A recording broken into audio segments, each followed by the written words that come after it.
Thanks everyone for joining me for my very first episode of Big World, Tiny Kitchen.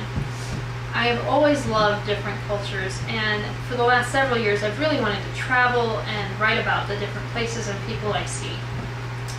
Unfortunately, as many of you know, life throws you curveballs, and I have all the will and desire to travel but none of the money. That's where I discovered my love and my talent for cooking. And now, through my cooking, I bring all those cultures home to me. And through this cooking show, I hope to bring all those cultures home to you. So for my first episode, I'm going to be making sushi. Sushi is a traditional Japanese dish that I love because it's both economical and delicious. You can make it in a variety of ways, and I'm someone who gets bored eating the same thing all the time. So for me, it's a great dish, and it's a really good staple in my home.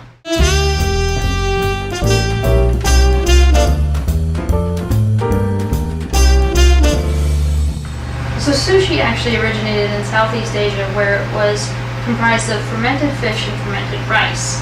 The fermented rice was wrapped around the fish as a preservative, and this is where sushi actually gets its name, because sushi literally means sour tasting, so it's referring to the fermentation process of the fish and the rice.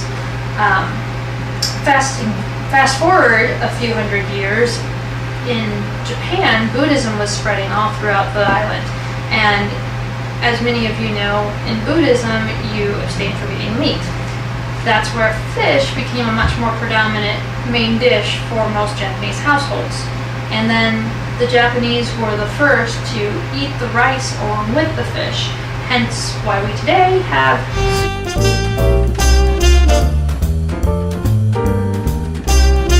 Being predominantly a fish and rice dish, you obviously need rice.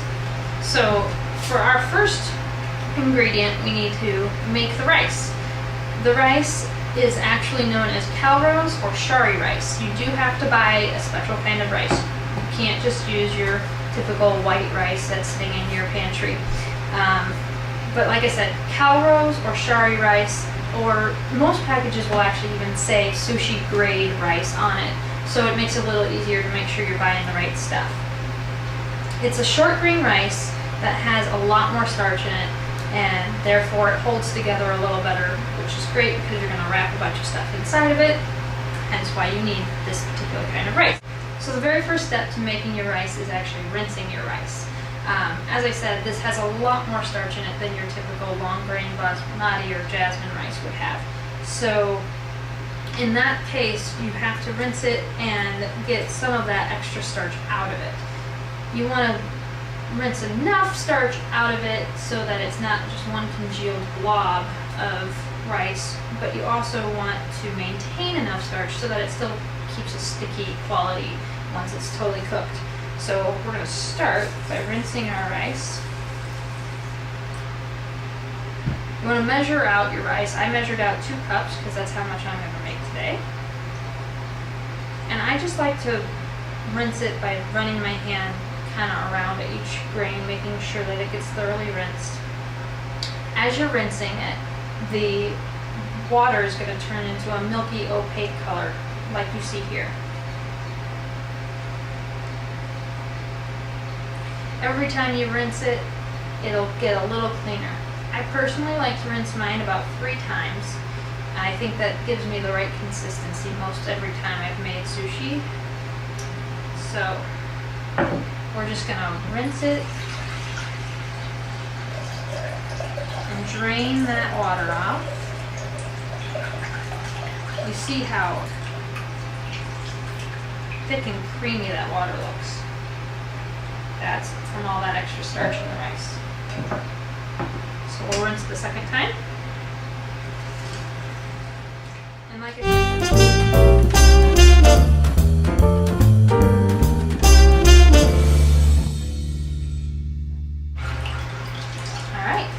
there's our rinsed rice. So when you're making your rice, you can either put it on the stove and put it in a pot with 2 cups of water. I have my rinsed rice. I'm going to go ahead and put them in my rice cooker. So if you're doing it on the stove, you would still do the same measurements. 2 cups of rice for 2 cups of water. And then you would bring it to a boil and then cover it and simmer it for about 15 to 20 minutes. Like I said, have a rice maker, so I'm just going to take the quick, easy route, and I'm just going to put the 2 cups of rice and 2 cups of water in my rice cooker, and then when the rice cooker's done, we'll come back and we'll make some sushi. So our rice cooker is finished, and we only have one more step to make this rice complete. We need to add a seasoned rice vinegar. Now to season your sushi rice at home, you can do the same thing I'm doing, which I prefer the seasoned rice vinegar, or you can buy a rice vinegar and just season it yourself with salt and sugar. If you do that route, you need to add a tablespoon of salt and 2 tablespoons of sugar to the rice before it cooks, and let that cook into the rice. Then add your rice vinegar at the end. But like I said, I prefer the already seasoned rice vinegar. This is actually made by a company that also makes something called sushi vinegar. So either one, seasoned rice vinegar, sushi vinegar, it's basically the same thing. So you're going to want to add 1/4 of a cup to your 2 cups of rice. I kind of just eyeball mine. It's not an exact science. In this case,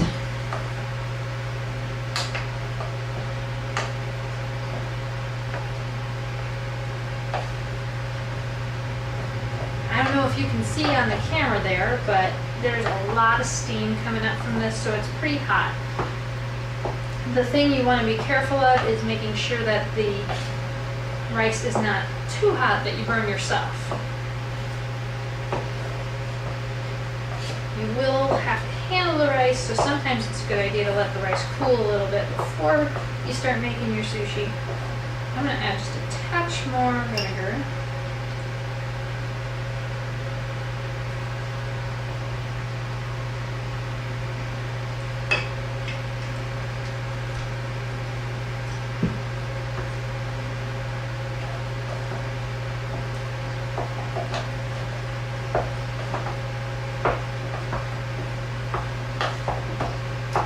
So after you've added your vinegar and mixed it all up, your rice is done.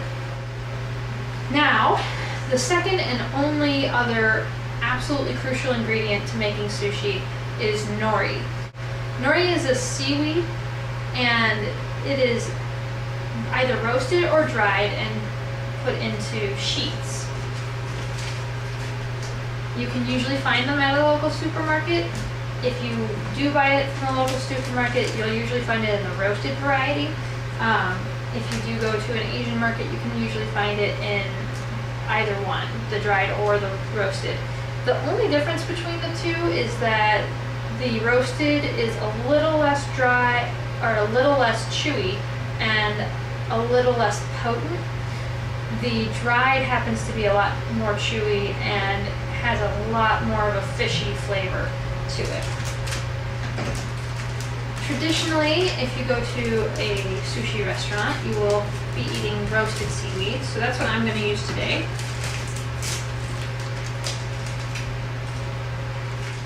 So your sheets of nori will look like this. They're very thin, they're like a sheet of paper. And every sheet of nori has both a shiny side and a grain side.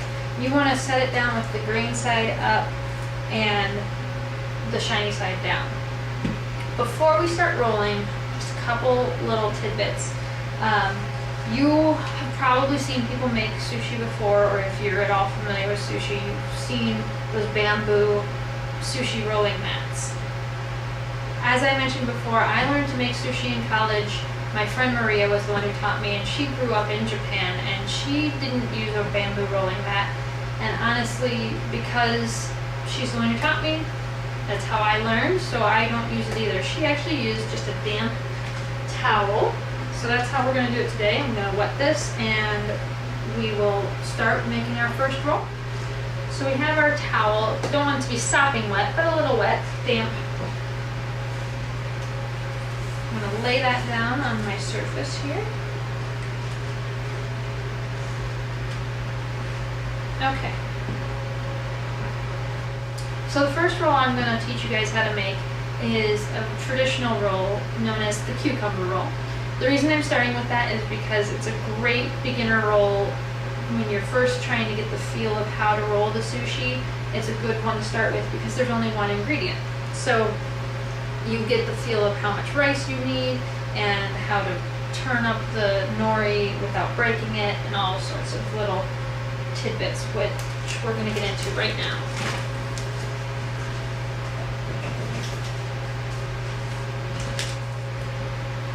So when you make your roll of sushi, you, like I said, need to put the shiny side of the nori down, the grain side facing up. And then you need to take your rice and cover your nori about 3/4 of the way. You're going to do just enough rice that you can spread it out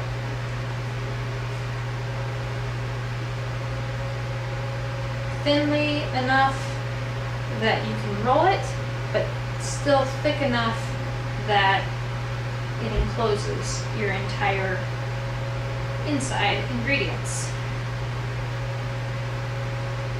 One thing I forgot to mention and forgot to put over here is a bowl of water. It's actually really handy to keep your hands a little wet, so I'm going to grab a quick bowl.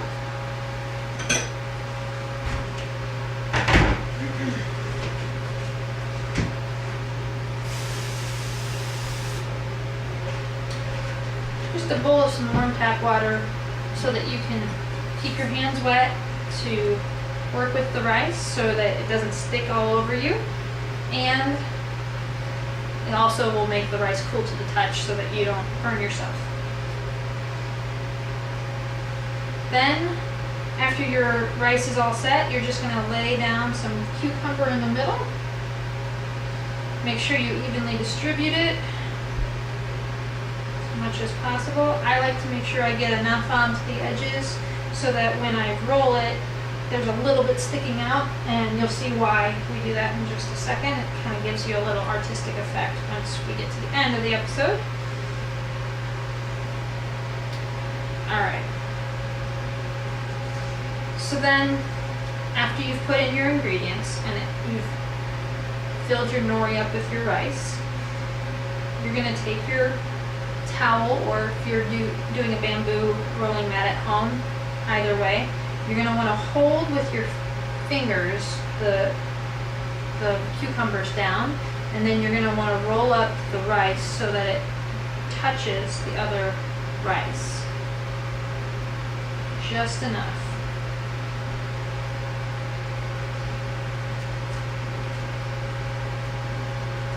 Keep rolling. You want to make sure you have a tight, firm roll. And then you go all the way around. Take your bamboo rolling mat or your towel and make sure that you spread all of your ingredients out by squishing it firmly but gently. And then when you come back, it should be completely sealed. If it's not completely sealed, just dip your finger in the water and the nori will seal itself as you run your finger along it like an envelope. And there's our first roll. I'm going to set this aside, make a few more, and then we'll move on to our next roll.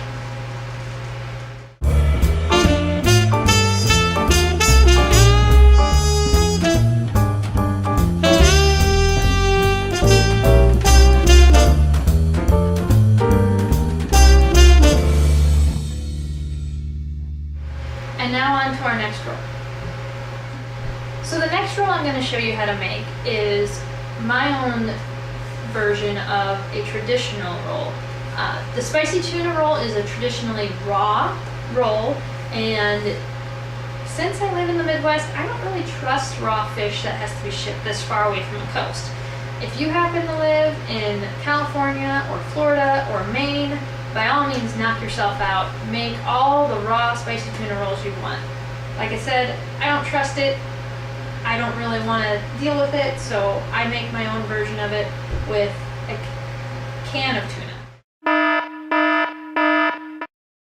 If you do decide to ever make raw sushi, make sure that you find a really good recipe from a source that you trust that really gives you the step-by-step instructions on how to handle the fish so you don't end up getting sick. So I'm going to give you my recipe for a spin-off of a spicy tuna roll, and I call it the mock spicy tuna roll. It's real original, I know. So anyway, it just takes 1 can of tuna and 2 tablespoons of red curry paste, 1 teaspoon of tamari sauce, and 1 tablespoon of mayonnaise. That's all it takes, that's all you need, and you have your own little mix of tuna that kind of tastes similar to a spicy tuna roll. It's as close as I think we're gonna get. The texture of raw fish is completely different, and there's just no mimicking it, to be honest. So, moving on. Traditionally, actually, spicy tuna rolls just have the raw tuna in it, and that's pretty much it. I personally like a little bit of variety inside every bite, so I add a little bit of crunch for the texture, and I like to have something to cool my palate because spiciness, well, let's face it, it's overwhelming after a while. So I add radishes or I add cucumbers, but since we're doing a cucumber roll, I figured we'd go with the radishes this time. And I always add cream cheese. Cream cheese just is a great way to make anything more mild. It also adds a softer texture, so again, you're getting all of those different textures in one bite. So, without further ado, we'll make the first mock spicy tuna roll. Same as before, just gotta make sure that you put the shiny side down and the green side up. Get my hands wet here. Press down my rice. Gonna want to make sure it's a little thinner this time because we have a lot more ingredients to go in it.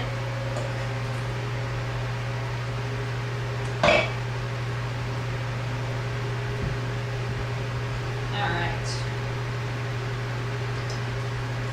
Now when you're doing a multi-ingredient roll like this one, how you put it in the roll really changes how it appears once you cut it. And since sushi is so much an eye-pleasing and a mouth-pleasing dish, I like to really make sure I take time to make it look nice. So I'm gonna set down a bed of tuna in the center here. A good healthy serving, I want all of that flavor to come through. And then I like to put my white away from each other, so that's why I'm going to make sure that my spicy tuna goes down before my rice and my rice goes inside the tuna like so. So that when I roll it, this ends up on the outside of that tuna, like on the outside of that cream cheese, so that there's no white cream cheese next to the white rice. And I'm going to add some radishes, and even though radishes are white, they also have a little bit of red flecks in them, so that's why I like that to go on the rice itself. Just see a little bald spot here. Look at this. So I'm going to hold all my ingredients together, gently push my other side down, make sure I keep going. Now I'm going to give it a gentle but firm squeeze.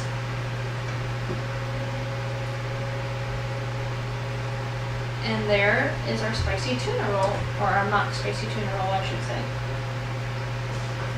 We'll do one more of these and then I'll show you how to cut it and present it.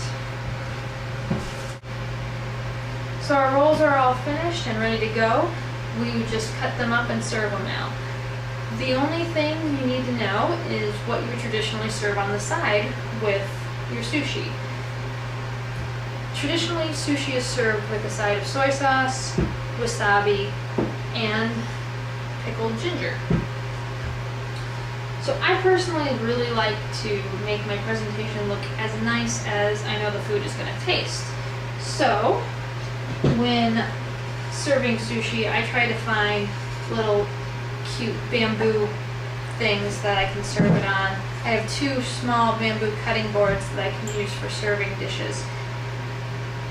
Currently, I am only serving up enough for myself, so I only need 1. And put my side of wasabi on there. I like to put my sides on first because it then lets me know how much space I have for my sushi. And then the pickled ginger just goes in a little mound like so. It doesn't have to be super presentation driven. It actually looks really pretty just because of the color. Now you can find pickled ginger at just about any supermarket these days too, but if your supermarket doesn't carry it, again, trying to find it at an Asian market would probably be best. You actually save a little bit of money if you do that too. Alright. Now, you'll probably hear this a few more times throughout the course of this show. I am gluten intolerant, so rather than serving it with soy sauce, traditionally, I am serving it with tamari sauce, which is made with 100% soy and is wheat-free, so I can eat it. So there is my little presentation plate. It's kind of a cute little idea, I think, to put it on a bamboo cutting board. If you don't have a bamboo cutting board at home, or if you don't have anything that you think really goes with it, it's not that big of a deal. Sushi's an everyman dish, so an everyman plate will work just fine. So, when cutting your sushi, you can use any kind of knife at home as long as it's sharp. The most important thing is that it's a sharp knife. Some people find it easier to use a serrated knife. I personally just use a sharp chef's knife. When you're cutting your sushi, you want to cut all the way through one smooth swipe. You don't want a lot of back and forth jagged motions. It will make the sushi rolls come apart. And you want to make sure that you cut thin enough, because proper sushi etiquette is that you put the entire piece of sushi in your mouth and you finish it. Biting into a piece of sushi is not proper etiquette.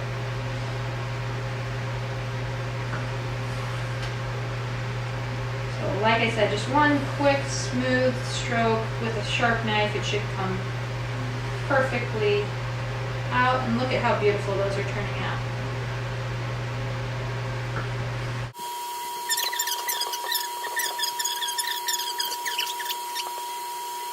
When I was learning how to make sushi, my friend Maria taught me a little trick that she was taught when she was little, and that is that the ends are the best part.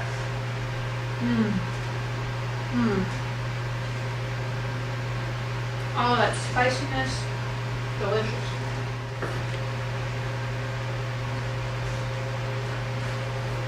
So when I cut the ends of my cucumber roll and the cucumbers stick up like that, it makes a really cute end to my little display here. And there you have your sushi. It's a cute little plate.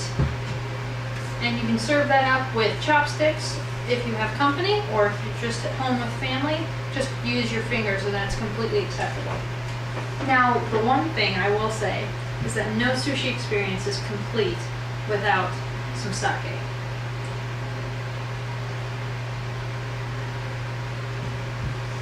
Kanpai.